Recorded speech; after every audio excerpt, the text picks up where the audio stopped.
করে দেয়। তোরা কি করিস? টাকা তো নিস, উল্টো তাদের ভুল চিকিৎসা করে মেরে ফেলিস। ছি, তুই কিভাবে এটা করতে পারিস? হ্যাঁ, কি বলছো আবল তাবল এসব? Just shut up. তুই আর একটুও মিথ্যে কথা বলবি না। আমি উল্টাপাল্টা বলতেছি তাই না? দাঁড়া, আমি এক্ষুনি তোকে প্রমাণ দিচ্ছি। কোথায় আপনারা? ভিতরে আসুন। হৃদয়, তুমি যাও, তোমার কাজ করো।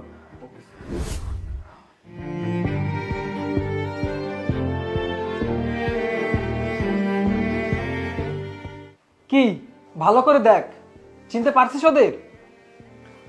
কি হলো, চুপ করে আছিস কেন? বল, চিনতে পারছিস ওদের?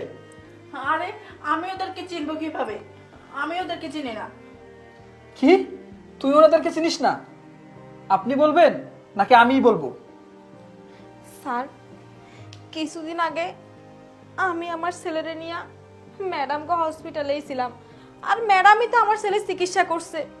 কিন্তু এখন কেন অস্বীকার করতেছে আমি বুঝতেছি না। স্যার, আমি খুব গরিব মানুষ,